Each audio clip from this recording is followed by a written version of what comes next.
प्यारे बच्चों सत श्री अकाल। अज आपां 8वीं श्रेणी लई समाजिक विज्ञान विषय का 14वां पाठ जिसका सिरलेख है दस्तकारी अते उद्योग करन जा रहे हां। सो पाठ शुरू करन तो पहला जो तुहाडे कोल जरूरी समान होना चाहिदा है वह है समाजिक विज्ञान विषय की पाठ पुस्तक, कापी, पेन, पेंसिल अते कुछ भारत दे खाली नक्शे।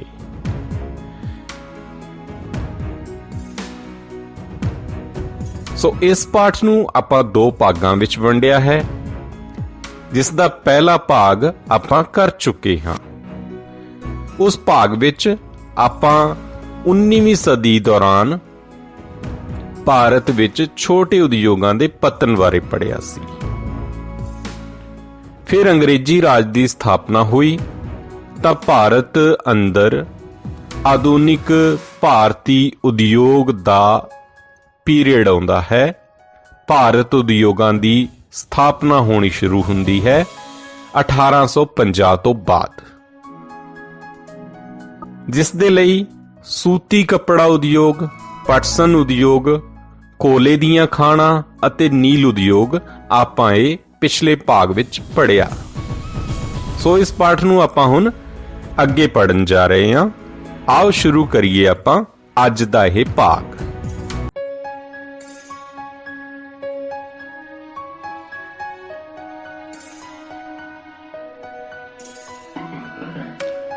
प्यारे बच्चों, बहुत सारे परिवारां विच जदों कोई मेहमान घर आउंदा है तां उसनूं पानी तो बाद चाह पुछी जाती है। किसे कोल थोड़ा जिहा खाली समा है तां वो चाह पींदा है। सवेरे उठदे सार बहुत सारे लोग ने जो वो चाह पींदे हैं।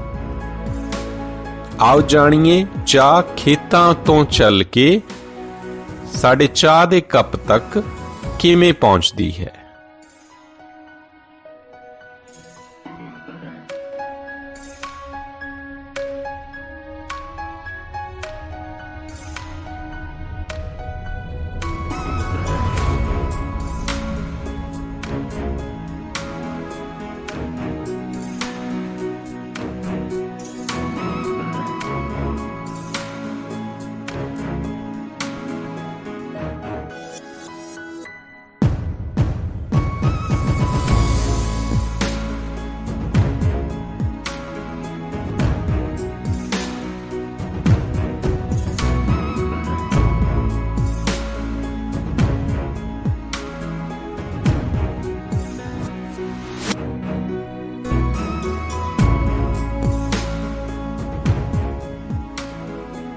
ये चाह भारत अंदर कित्थों आई, किवें आई, इसदा विकास किस तरीके नाल होया, आओ आपां अज इस बारे जाणीए। भारत अंदर 1834 ईस्वी विच टी कंपनी की स्थापना हुई असम विच।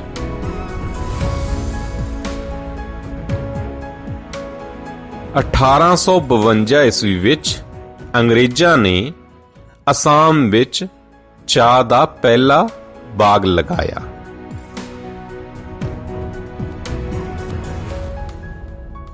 उन्नीस सौ 20 ईस्वी तक चाह दी खेती लगभग 7 लाख एकड़ जमीन विच होण लगी। उस समय 34 करोड़ पाउंड मुੱਲ ਦੀ ਚਾਹ ਭਾਰਤ ਤੋਂ ਬਾਹਰਲੇ ਦੇਸ਼ਾਂ ਨੂੰ ਭੇਜੀ ਜਾਂਦੀ ਸੀ। ਸੋ ਇਹ ਆਮਦਨ ਦਾ ਇੱਕ ਬਹੁਤ ਵੱਡਾ ਸਾਧਨ ਸੀ ਚਾਹ ਉਤਪਾਦਨ ਕਰਨਾ। ਉਸ ਤੋਂ ਬਾਅਦ ਕਾਂਗੜਾ ਅਤੇ ਨੀਲਗਿਰੀ ਦੀਆਂ ਪਹਾੜੀਆਂ ਵਿੱਚ ਵੀ ਚਾਹ ਦੇ ਬਾਗ ਲਗਾਏ ਗਏ। ਹੁਣ ਆਪਾਂ ਇਹਨਾਂ ਸਥਾਨਾਂ ਨੂੰ ਭਾਰਤ ਦੇ ਨਕਸ਼ੇ ਉੱਪਰ ਸਮਝੀਏ। ਸਭ ਤੋਂ ਪਹਿਲਾਂ ਅਸੀਂ ਗੱਲ ਕੀਤੀ ਸੀ ਅਸਾਮ ਦੀ। ਸੋ ਪਿਆਰੇ ਬੱਚਿਓ, ਭਾਰਤ ਦੇ ਨਕਸ਼ੇ ਉੱਪਰ ਇਹ ਜੋ ਸਥਾਨ ਤੁਸੀਂ ਵੇਖ ਰਹੇ ਹੋ ਇਹ ਹੈ ਅਸਾਮ। ਇੱਥੇ ਸਭ ਤੋਂ ਪਹਿਲਾਂ 1852 ਈਸਵੀ ਵਿੱਚ ਪਹਿਲਾ ਬਾਗ ਲਗਾਇਆ ਗਿਆ। ਸੋ ਉਸ ਸਮੇਂ ਤੋਂ ਹੁਣ ਤੱਕ ਇੱਥੇ ਚਾਹ ਪੈਦਾ ਹੋ ਰਹੀ ਹੈ।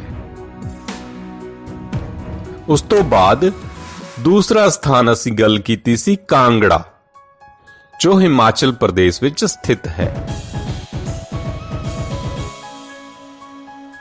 ਇਸ ਤੋਂ ਬਾਅਦ ਦੱਖਣ ਭਾਰਤ ਵਾਲੇ ਪਾਸੇ ਨੀਲਗਿਰੀ ਦੀਆਂ ਪਹਾੜੀਆਂ, ਇੱਥੇ ਵੀ ਚਾਹ ਪੈਦਾ ਹੁੰਦੀ ਹੈ। ਸੋ ਇਹ ਸੀ ਚਾਹ ਸੰਬੰਧੀ ਜਾਣਕਾਰੀ।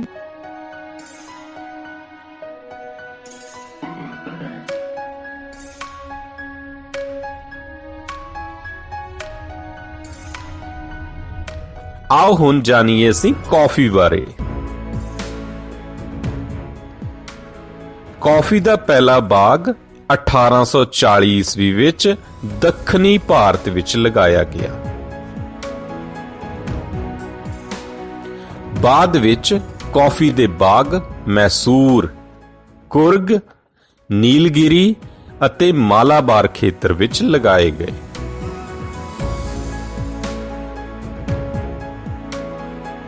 ਪਰ ਬ੍ਰਾਜ਼ੀਲ ਦੀ ਕੌਫੀ ਨਾਲ ਇਸ ਦਾ ਮੁਕਾਬਲਾ ਹੋਣ ਕਰਕੇ ਇਸ ਉਦਯੋਗ ਨੂੰ ਕਾਫੀ ਨੁਕਸਾਨ ਹੋਇਆ।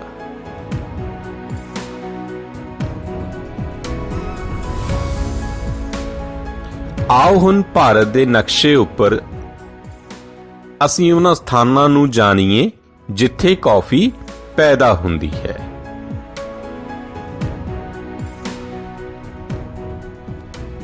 ਇਹ ਸਥਾਨ ਹੈ ਮੈਸੂਰ।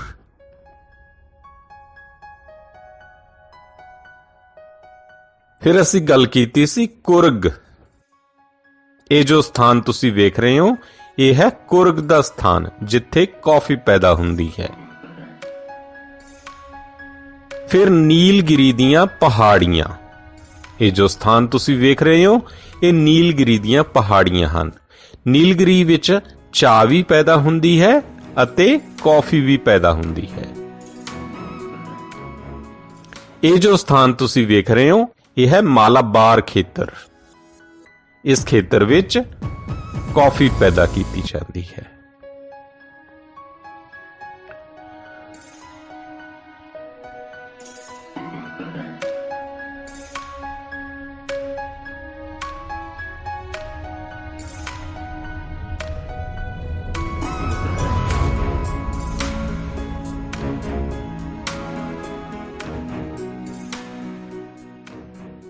उन्नीवीं सदी ਦੇ ਅੰਤ ਅਤੇ 20ਵੀਂ ਸਦੀ ਦੀ ਸ਼ੁਰੂਆਤ ਵਿੱਚ ਭਾਰਤ ਵਿੱਚ ਬਹੁਤ ਸਾਰੇ ਨਵੇਂ ਕਾਰਖਾਨੇ ਲਗਾਏ ਗਏ। ਲੋਹਾ ਇਸਪਾਤ ਉਦਯੋਗ, ਜੋ ਦੂਸਰੇ ਸਾਰੇ ਉਦਯੋਗਾਂ ਲਈ ਲੋੜੀਂਦਾ ਅਤੇ ਮੂਲ ਉਦਯੋਗ ਹੈ, ਇਸ ਦੀ ਸ਼ੁਰੂਆਤ ਵੀ ਇਸੇ ਸਮੇਂ ਦੌਰਾਨ ਹੋਈ। 1874 ਈਸਵੀ ਵਿੱਚ ਬੰਗਾਲ ਆਇਰਨ ਵਰਕਸ ਕੰਪਨੀ ਵੱਲੋਂ ਕੁਲਟੀ ਸਥਾਨ ਵਿੱਚ ਬੰਗਾਲ ਵਿਖੇ ਪਹਿਲਾ ਲੋਹਾ ਇਸਪਾਤ ਉਦਯੋਗ ਲਗਾਇਆ ਗਿਆ।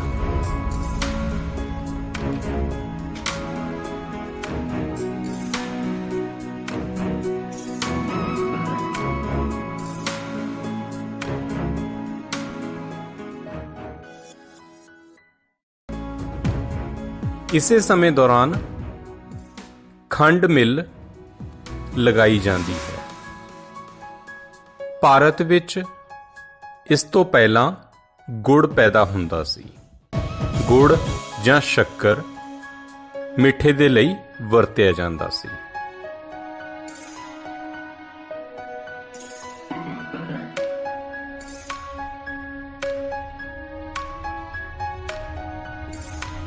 ਕਿਹਾ ਜਾਂਦਾ ਹੈ ਕਿ 1840 ਦੇ ਸਮੇਂ ਇੰਗਲੈਂਡ ਅਤੇ ਯੂਰਪ ਦੇ ਵਿੱਚ ਵੱਡੀ ਮਾਤਰਾ ਵਿੱਚ ਇਸ ਦੀ ਮੰਗ ਹੁੰਦੀ ਸੀ। ਕੱਲੇ ਇੰਗਲੈਂਡ ਦੇ ਲਈ ਜਿੰਨਾ ਭਾਰਤ ਵਿੱਚ ਗੁੜ ਪੈਦਾ ਹੁੰਦਾ ਸੀ, ਉਸ ਦਾ ਚੌਥਾ ਹਿੱਸਾ ਚਲਾ ਜਾਂਦਾ ਸੀ।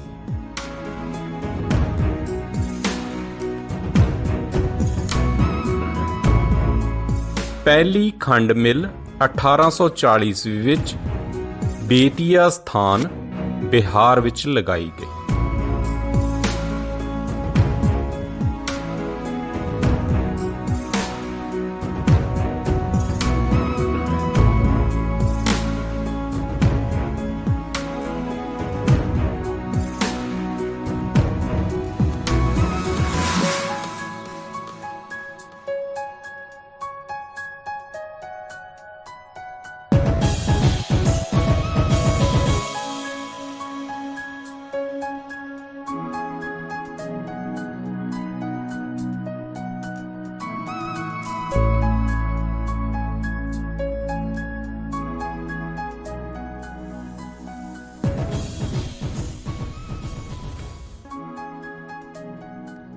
ਇਸੇ ਸਮੇਂ ਦੌਰਾਨ ਕਾਗਜ਼ ਉਤਪਾਦਨ ਸ਼ੁਰੂ ਹੋਇਆ।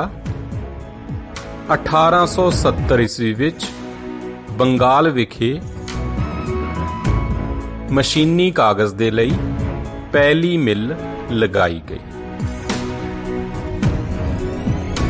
ਇਸ ਤੋਂ ਪਹਿਲਾਂ 1812 ਈਸਵੀ ਵਿੱਚ ਸਹਿਰਮਪੁਰ ਵਿਖੇ ਪੇਪਰ ਮਿੱਲ ਲਗਾਈ ਗਈ ਸੀ, ਪਰ ਕੁਝ ਕਾਰਨਾਂ ਕਰਕੇ ਉਹ ਨਾ ਚੱਲ ਸਕੀ। ਸੋ ਇਹ ਦੁਬਾਰਾ 1870 ਈਸਵੀ ਵਿੱਚ ਮਸ਼ੀਨੀ ਕਾਗਜ਼ ਤਿਆਰ ਕਰਨ ਲਈ ਮਿੱਲ ਬੰਗਾਲ ਵਿੱਚ ਲਗਾਈ ਗਈ। ਇਸੇ ਸਮੇਂ ਦੌਰਾਨ ਦੀਆ ਸਿਲਾਈ ਉਦਯੋਗ ਦੀ ਸਥਾਪਨਾ ਹੁੰਦੀ ਹੈ। ਪਿਆਰੇ ਬੱਚਿਓ, ਕੀ ਤੁਸੀਂ ਜਾਣਦੇ ਹੋ ਦੀਆ ਸਿਲਾਈ ਕਿਸ ਨੂੰ ਕਹਿੰਦੇ ਹਨ? ਦੀਆ ਸਿਲਾਈ ਅੱਗ ਜਲਾਉਣ ਲਈ ਵਰਤੀ ਜਾਂਦੀ ਮਾਚਿਸ ਨੂੰ ਜਾਂ ਤੀਲਾਂ ਵਾਲੀ ਡੱਬੀ ਨੂੰ ਕਿਹਾ ਜਾਂਦਾ ਹੈ।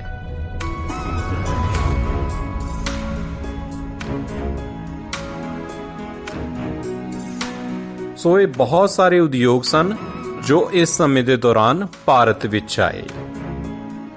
ਚਮੜਾ ਰੰਗਣ ਦਾ ਉਦਯੋਗ ਵੀ ਇਸੇ ਸਮੇਂ ਪ੍ਰਫੁੱਲਤ ਹੋਇਆ। ਇਸ ਦੇ ਨਾਲ ਹੋਰ ਬਹੁਤ ਸਾਰੇ ਉਦਯੋਗ ਭਾਰਤ ਦੇ ਵਿੱਚ ਵਿਕਸਿਤ ਹੋਏ।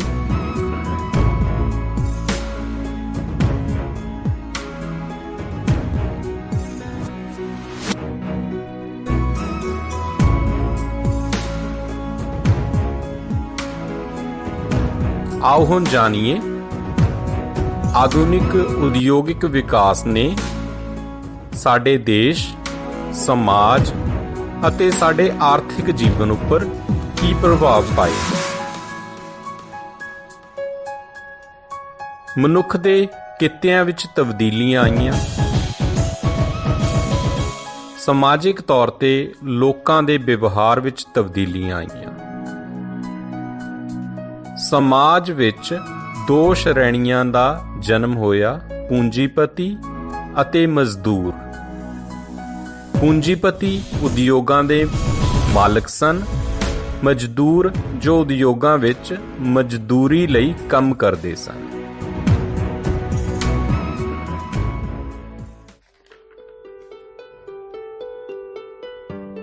ਪੂੰਜੀਪਤੀ ਮਜ਼ਦੂਰਾਂ ਦਾ ਵੱਧ ਤੋਂ ਵੱਧ ਸ਼ੋਸ਼ਣ ਕਰਨ ਲੱਗੇ। ਮਜ਼ਦੂਰਾਂ ਤੋਂ ਵੱਧ ਕੰਮ ਲਿਆ ਜਾਣ ਲੱਗਿਆ। ਮਜ਼ਦੂਰੀਆਂ ਬਹੁਤ ਘੱਟ ਦਿੱਤੀਆਂ ਜਾਂਦੀਆਂ ਸਨ। ਇਸ ਸਮੇਂ ਔਰਤਾਂ ਅਤੇ ਬੱਚਿਆਂ ਤੋਂ ਕਈ ਘੰਟੇ ਕੰਮ ਲਿਆ ਜਾਂਦਾ ਸੀ।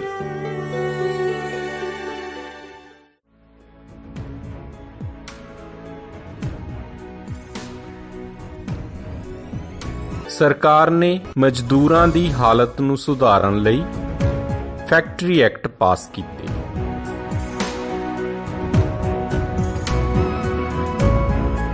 ਭਾਰਤ ਵਿੱਚ ਪਹਿਲਾ ਫੈਕਟਰੀ ਐਕਟ 1881 ਈਸਵੀ ਵਿੱਚ ਪਾਸ ਹੋਇਆ, ਜੋ ਔਰਤਾਂ ਅਤੇ ਬੱਚਿਆਂ ਦੀ ਰੱਖਿਆ ਲਈ ਪਾਸ ਕੀਤਾ ਗਿਆ।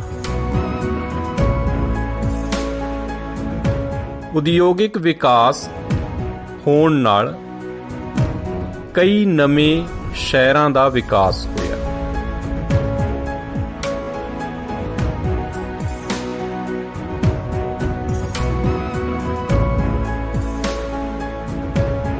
ਨਵੇਂ ਸ਼ਹਿਰਾਂ ਦੇ ਵਿਕਾਸ ਹੋਣ ਨਾਲ ਆਵਾਜਾਈ ਦੇ ਸਾਧਨਾਂ ਦਾ ਵਿਕਾਸ ਹੋਇਆ।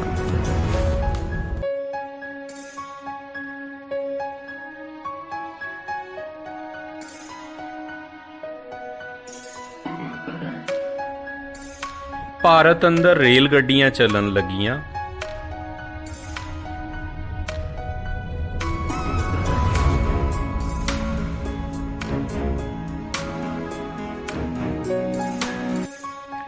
ਆਵਾਜਾਈ ਦੇ ਨਵੇਂ ਸਾਧਨਾਂ ਨੇ ਮਨੁੱਖੀ ਜੀਵਨ ਨੂੰ ਸੌਖਾ ਕਰ ਦਿੱਤਾ।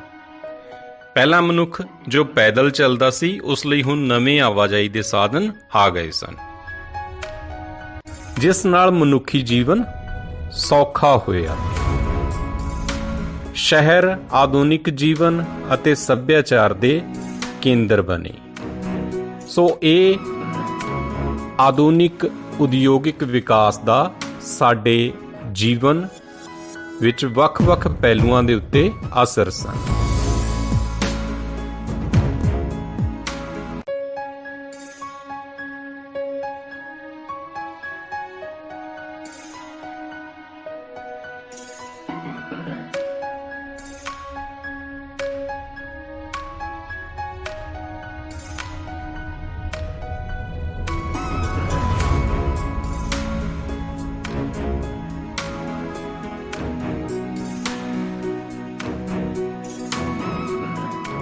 ਸੋ ਪਿਆਰੇ ਵਿਦਿਆਰਥੀਓ, ਅੱਜ ਦੇ ਲਈ ਅਸੀਂ ਇਸ ਪਾਠ ਦਾ ਇੰਨਾ ਭਾਗ ਹੀ ਕਰਨਾ ਸੀ। ਇਸ ਦਾ ਬਾਕੀ ਭਾਗ, ਜਿਸ ਵਿੱਚ ਕੱਪੜਿਆਂ ਲਈ ਵਿਸ਼ੇਸ਼ ਅਧਿਐਨ ਦਿੱਤਾ ਗਿਆ ਹੈ, ਉਹ ਅਸੀਂ ਅਗਲੇ ਪੀਰੀਅਡ ਦੇ ਵਿੱਚ ਕਰਾਂਗੇ। ਸੋ ਜੋ ਅੱਜ ਅਸੀਂ ਪੜ੍ਹਿਆ ਹੈ ਜਾਂ ਜੋ ਇਸ ਦੇ ਪਹਿਲੇ ਭਾਗ ਵਿੱਚ ਪੜ੍ਹਿਆ ਸੀ, ਉਸ ਦੇ ਸੰਬੰਧ ਦੇ ਵਿੱਚ ਹੁਣ ਆਪਾਂ ਕੁਝ ਦੁਹਰਾਈ ਕਰਦੇ ਹਾਂ। ਸਭ ਤੋਂ ਪਹਿਲਾਂ ਆਓ ਹੁਣ ਕੁਝ ਖਾਲੀ ਸਥਾਨ ਭਰੀਏ।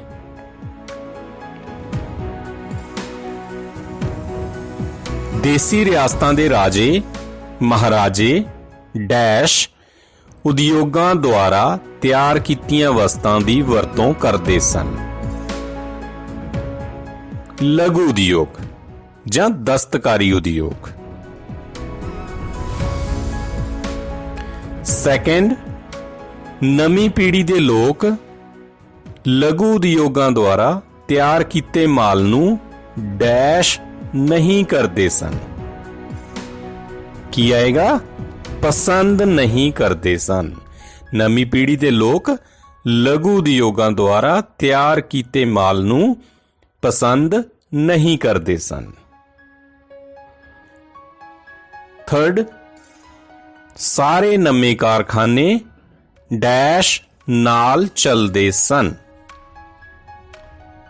ਹਾਂਜੀ, ਕੀ ਆਏਗਾ ਬੱਚੋ ਇੱਥੇ? ਕੋਲੇ ਨਾਲ। ਸਾਰੇ ਨਵੇਂ ਕਾਰਖਾਨੇ ਕੋਲੇ ਨਾਲ ਚੱਲਦੇ ਸਨ।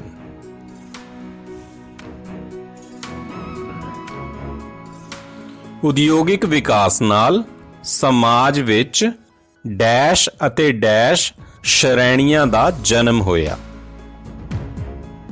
ਹਾਂਜੀ, ਕੀ ਆਏਗਾ? ਕਿਹੜੀਆਂ ਦੋ ਸ਼੍ਰੇਣੀਆਂ ਸਨ ਉਹ? ਪੂੰਜੀਪਤੀ ਅਤੇ ਮਜ਼ਦੂਰ।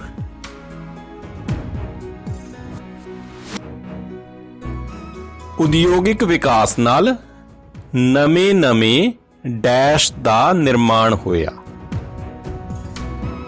ਹਾਂਜੀ, ਸੋਚੋ ਇੱਥੇ ਕੀ ਆਏਗਾ? ਸ਼ਹਿਰਾਂ ਦਾ। ਬਿਲਕੁਲ ਸਹੀ। ਉਦਯੋਗਿਕ ਵਿਕਾਸ ਨਾਲ ਨਵੇਂ-ਨਵੇਂ ਸ਼ਹਿਰਾਂ ਦਾ ਨਿਰਮਾਣ ਹੋਇਆ।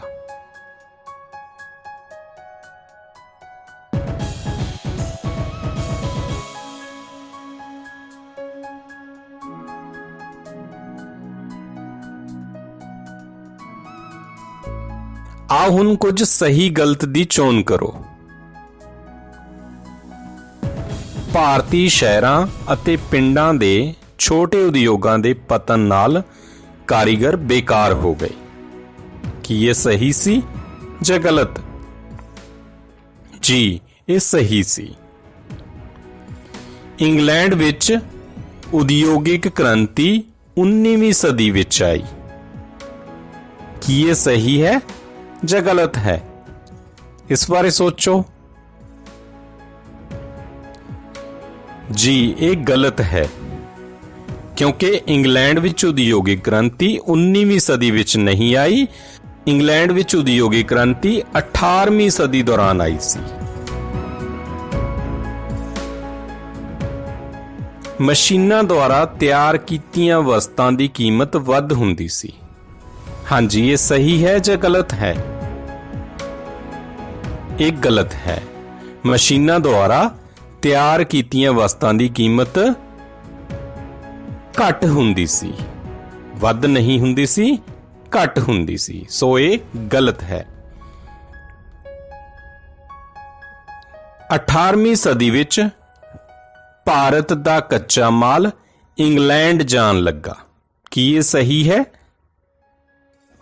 ਜੀ, ਇਹ ਬਿਲਕੁਲ ਸਹੀ ਹੈ, ਕਿਉਂਕਿ 18ਵੀਂ ਸਦੀ ਵਿੱਚ ਹੀ ਇੰਗਲੈਂਡ ਵਿੱਚ ਉਦਯੋਗਿਕ ਕ੍ਰਾਂਤੀ ਆਈ ਸੀ।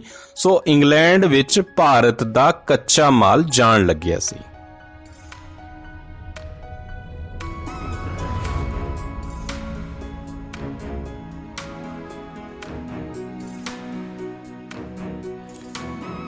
ਆਓ ਹੁਣ ਕੁਝ ਮਿਲਾਨ ਕਰੀਏ। ਆਸਾਮ ਪਟਸਨ ਉਦਯੋਗ, ਕੋਲੇ ਦੀਆਂ ਖਾਣਾਂ, ਮੈਸੂਰ, ਇਹ ਚਾਰੋਂ ਕਾਲਮ ਊੜਾ ਵਿੱਚ ਹਨ ਅਤੇ ਕਾਲਮ ਆੜੇ ਵਿੱਚ ਸ਼ਹਿਰਮਪੁਰ, ਰਾਣੀਗੰਜ, ਕੌਫੀ, ਟੀ ਕੰਪਨੀ ਹਨ। ਹਾਂਜੀ, ਹੁਣ ਇਸ ਬਾਰੇ ਸੋਚੋ, ਕਿਸ ਨੂੰ ਕਿਸ ਨਾਲ ਮਿਲਾਈਏ ਕਿ ਇਹ ਜੋੜੇ ਸਹੀ ਬਣ। ਸਭ ਤੋਂ ਪਹਿਲਾਂ ਹੈ ਆਸਾਮ ਟੀ ਕੰਪਨੀ। ਦੂਸਰਾ ਹੈ ਪਟਸਨ ਉਦਯੋਗ, ਸ਼ਹਿਰਮਪੁਰ ਬੰਗਾਲ ਦੇ ਵਿੱਚ ਸਥਿਤ ਇਹ ਸਥਾਨ ਹੈ ਜਿੱਥੇ ਪਟਸਨ ਦੀ ਪਹਿਲੀ ਮਿਲ ਲਗਾਈ ਗਈ ਸੀ। ਕੋਲੇ ਦੀਆਂ ਖਾਣਾਂ ਬਿਲਕੁਲ ਸਹੀ, ਰਾਣੀਗੰਜ। ਕੌਫੀ, ਹਾਂਜੀ, ਚੌਥੀ ਆਪਸ਼ਨ ਜੋ ਸਾਡੇ ਕੋਲ ਬਚੀ ਹੈ ਉਹ ਹੈ ਮੈਸੂਰ।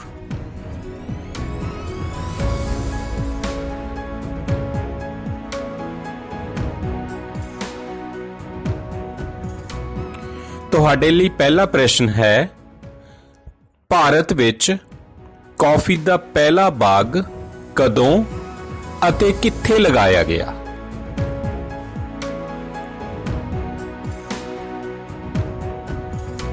ਭਾਰਤ ਵਿੱਚ ਕੌਫੀ ਦਾ ਪਹਿਲਾ ਬਾਗ 1840 ਈਸਵੀ ਵਿੱਚ ਦੱਖਣੀ ਭਾਰਤ ਵਿੱਚ ਲਗਾਇਆ ਗਿਆ। ਦੂਸਰਾ ਪ੍ਰਸ਼ਨ, ਕੌਫੀ ਕਿੱਥੇ-ਕਿੱਥੇ ਉਗਾਈ ਗਈ?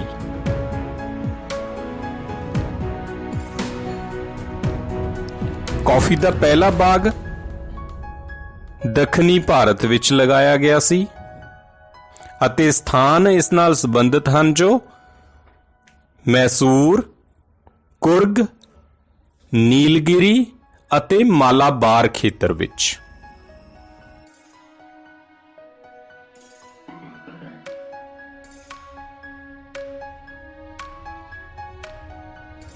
ਸਾਡਾ ਅਗਲਾ ਪ੍ਰਸ਼ਨ ਹੈ, ਚਾਹ ਦਾ ਪਹਿਲਾ ਬਾਗ ਕਦੋਂ ਅਤੇ ਕਿੱਥੇ ਲਗਾਇਆ ਗਿਆ? ਹਾਂਜੀ, ਇਸ ਦਾ ਕੀ ਉੱਤਰ ਹੈ? ਚਾਹ ਦਾ ਪਹਿਲਾ ਬਾਗ 1852 ਈਸਵੀ ਵਿੱਚ ਅੰਗਰੇਜ਼ਾਂ ਨੇ ਅਸਾਮ ਵਿੱਚ ਲਗਾਇਆ ਸੀ।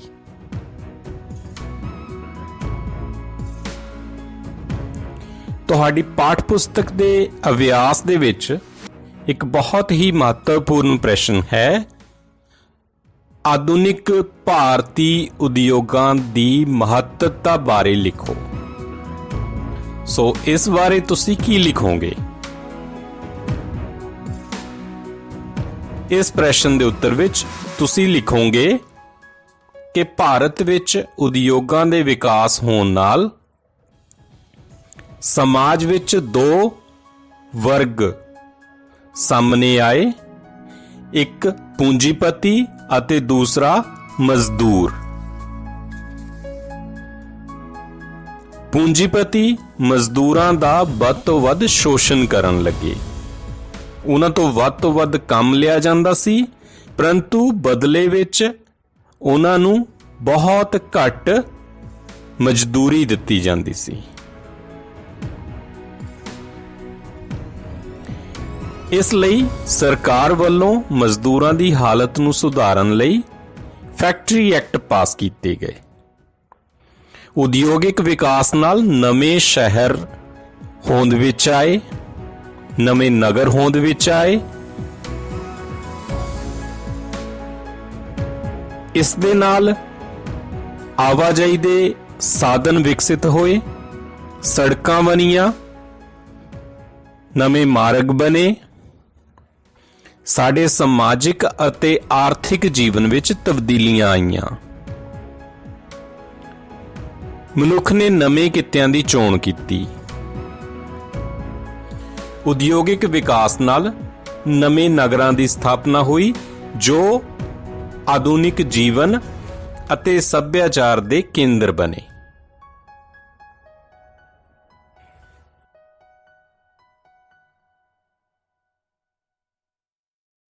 ਸੋ ਪਿਆਰੇ ਬੱਚਿਓ, ਆਪਾਂ 14ਵੇਂ ਪਾਠ ਨੂੰ 3 ਭਾਗਾਂ ਵਿੱਚ ਕਰ ਰਹੇ ਹਾਂ। ਇਸ ਦਾ ਪਹਿਲਾ ਭਾਗ ਆਪਾਂ ਕਰ ਚੁੱਕੇ ਸੀ। ਅੱਜ ਇਸ ਦਾ ਦੂਸਰਾ ਭਾਗ ਕੀਤਾ ਹੈ ਅਤੇ ਅਗਲੇ ਪੀਰੀਅਡ ਦੇ ਵਿੱਚ ਆਪਾਂ ਇਸ ਦਾ ਤੀਸਰਾ ਭਾਗ ਕਰਾਂਗੇ। ਸੋ ਅੱਜ ਲਈ ਇੰਨਾ ਹੀ ਕਾਫੀ ਹੈ। ਮੈਂ ਉਮੀਦ ਕਰਦਾ ਹਾਂ ਕਿ ਤੁਹਾਨੂੰ ਮੇਰੇ ਵੱਲੋਂ ਦਿੱਤੀ ਗਈ ਜਾਣਕਾਰੀ ਉਪਯੋਗੀ ਸਿੱਧ ਹੋਏਗੀ ਅਤੇ ਤੁਸੀਂ ਇਸ ਪਾਠ ਨੂੰ ਸਮਝਣ ਵਿੱਚ ਪੂਰੀ ਤਰ੍ਹਾਂ ਸਮਰੱਥ ਹੋਵੋਗੇ। ਆਪ ਸਾਰਿਆਂ ਦਾ ਸਮਾਂ ਦੇਣ ਦੇ ਲਈ ਬਹੁਤ ਧੰਨਵਾਦ। ਸ਼ੁਕਰੀਆ। ਖੁਸ਼ ਰਹੋ।